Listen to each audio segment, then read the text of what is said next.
नारियल पानी बेचने जा रहा हूँ, ठीक है।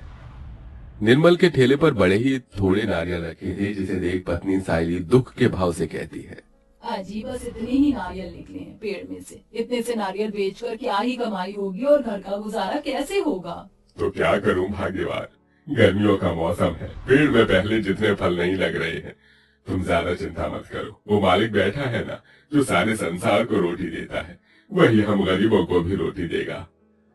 ये कहकर निर्मल कड़ी धूप में नारियल बेचने निकल जाता है। निर्मल की जिंदगी गुजरे कुछ साल पहले ठीक थी, जब वो मद्रास में रहता था, जहाँ नारियल के खूब बागान थे। मगर फिर कमाने खाने वो शहर में आकर बस गई। निर्मल के ऊपर कुल 4 परिवार के पेट भरने का जिम्मा है। उसके घर के आंगन में एक नारियल का पेड़ है। जून की गर्मी से पूरी सड़क अंगारों की तरह सुलग रही थी। लू के थपेड़े सीधे उस गरीब के शरीर को छू रहे थे। नारियल पानी ले लो, पी लो नारियल पानी, ताजा ताजा मीठा मीठा नारियल पानी। हे भगवान, गर्मी के मारे सुबह के 10 बजे पूरी सड़क सुनसान हो गई है। अब कहाँ जाके बेचूं अपना नारियल पानी।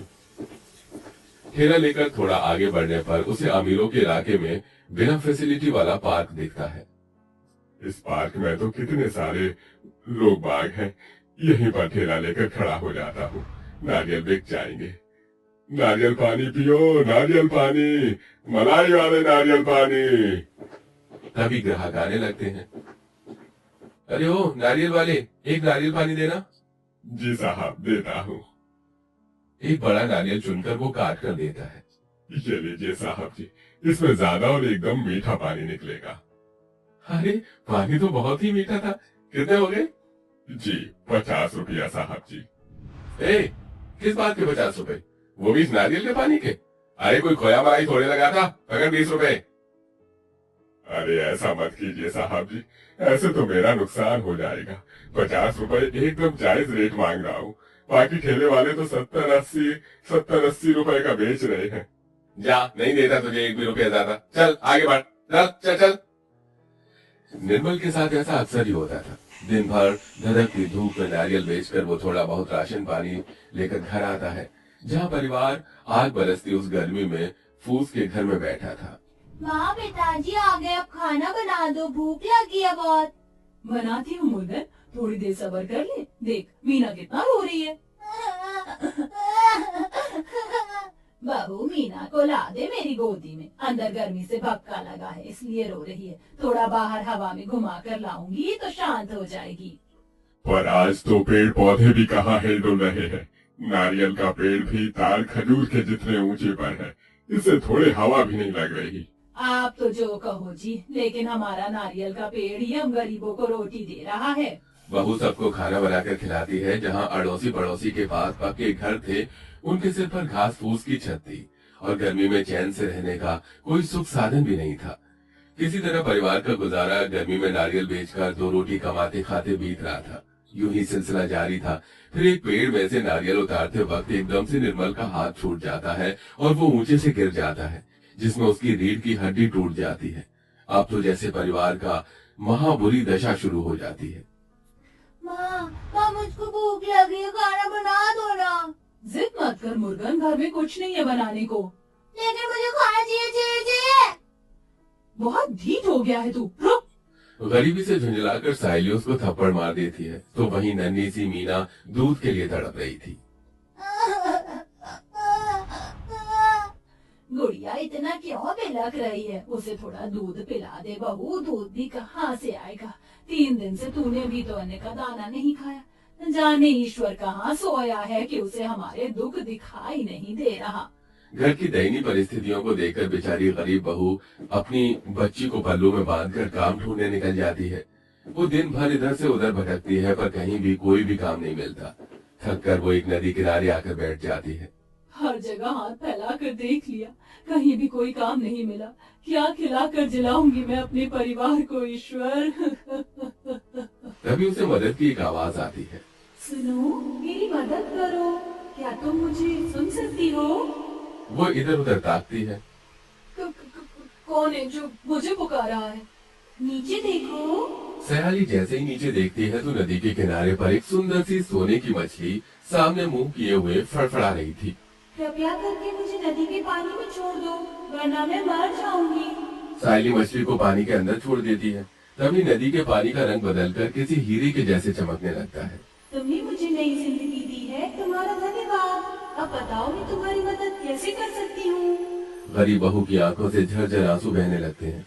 वो अपना दुखड़ा मछली को सुनाती है। तभी मछली उसे एक जादुई सुनहरा सा बीज देती है जो कि खूब चमक रहा था। ये लो, ये जादुई नारियल का बीज है।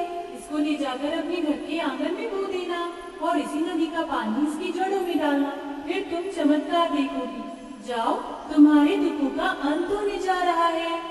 जादुई सोने का नारियल बीज देकर मछली नदी के गोते में गायब हो जाती है और साइली बीज को लाकर लगा देती है।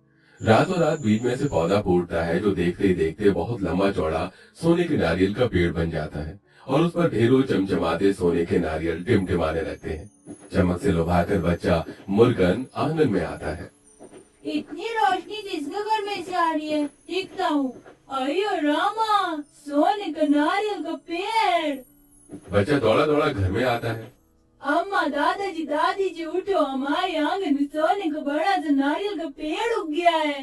अयो मुर्गन, तू क्या बोल रहा है? हमारा नारियल का पेड़ तो कब का सूख गया, फिर सोने का नारियल का पेड़ कहाँ से आएगा? चल सो जा। तभी पेड़ आंगन से पुकारता है।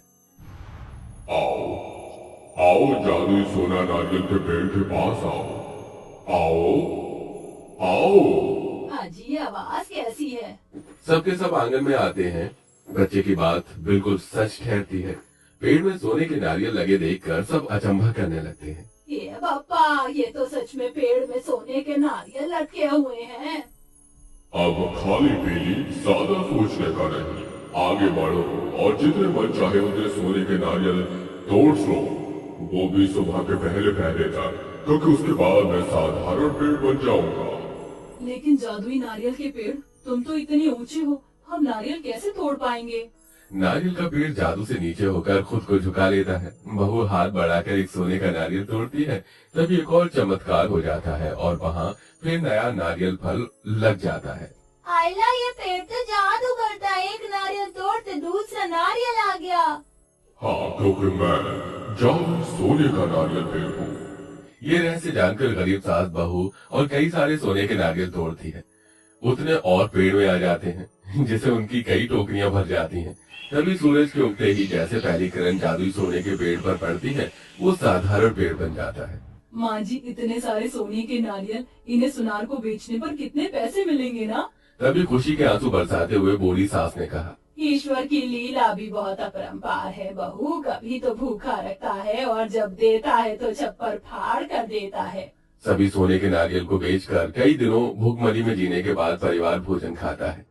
जादुई सोने के नारियल का पेड़ रोज रात को सोने का बनकर अपने ऊपर से नारियल टपकाता, जिसे भोर होने से पहले ही बहू चुनकर अंदर ले आती, जिससे उनकी गुजरी परिस्थिति संवर जाती है। फिर एक रात को, जादुई नारियल के पेड़, मैं तुम्हारा तहे दिल से धन्यवाद करना चाहती हूँ।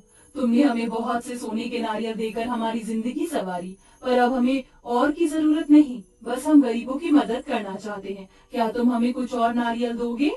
बिल्कुल, मुझे तो तुम जैसे ही भले इंसान की इच्छा थी, जो मेरे जादुई सोने के नारियल से गरीबों का भला करे।